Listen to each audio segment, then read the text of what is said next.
আসসালামু আলাইকুম। আশা করছি যে যেখান থেকে দেখছেন অনেক অনেক ভালো আছেন, সুস্থ আছেন। আজকে আমি নিয়ে এসেছি খুবই মজাদার একটা নাস্তা, যেটা সকালে অথবা বিকেলে চায়ের সাথে অথবা কফির সাথে আমাদের সব সময় প্রয়োজন হয়। সেটা হচ্ছে বিস্কিট।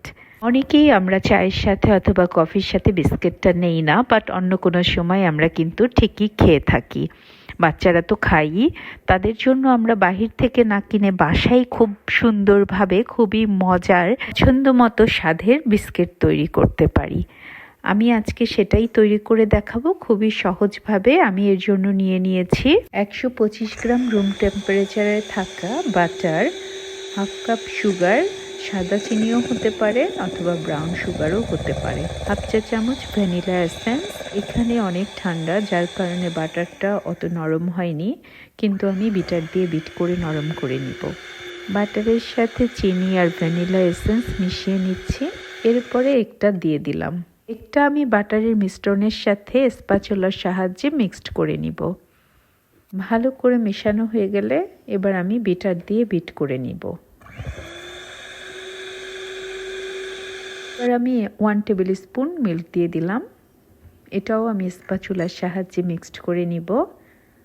দুধের সাথে মিক্সড হয়ে গেলে আমি দিয়ে দিব 2 কাপ ময়দা, বাট আমি 1 কাপ আগে দিব, মিক্সড করব, আবার 1 কাপ দিয়ে মিক্সড করে নিব।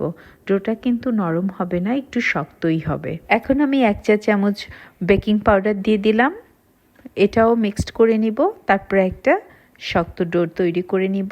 এটা অনেকভাবেই এখন শেপ দেওয়া যায়, রুটি বানিয়েও শেপ দেওয়া যাবে, বাট আমি হাত দিয়ে চটপট একটু শেপ দিয়ে নিচ্ছি।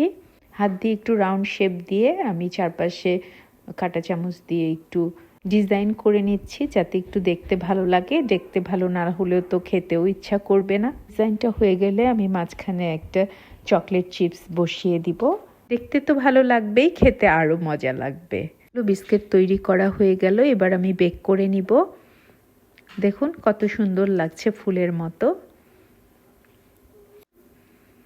এবার আমি ওভেনে 150 ডিগ্রি সেলসিয়াসে 15 মিনিটের জন্য বেক করে নিব। 15 মিনিট হয়ে গেল, এবার আমি বের করে নিব। হয়ে গেছে আমার বিস্কিটগুলো। দেখুন কত সুন্দরভাবে বিস্কিটগুলো তৈরি হয়ে গেল। বিস্কিট বাসায় বানানোর অনেক সুবিধা, মিষ্টি কম বেশি এটা আমাদের উপরে নির্ভর করবে। অনেকের ডিমে প্রবলেম থাকে অথবা ডিম খায় না, সেক্ষেত্রে আমরা ডিম না দিয়েও এই বিস্কিট তৈরি করতে পারি। অনেক ধরনের বিস্কিটই আমরা বাসায় তৈরি করতে পারি, তবে আমার মনে হয় এই বিস্কিটটা খুবই সহজ, খুবই অল্প কিছু উপকরণ দিয়েই খুব সহজভাবেই বাসায় বানিয়ে ফেলা যায়। এবার দেখিয়ে দিচ্ছি বিস্কিটটা কেমন হয়েছে। খুব সুন্দরভাবে হয়ে গেছে দুই পাশেই। এবার একটু ভেঙে দেখিয়ে দেই।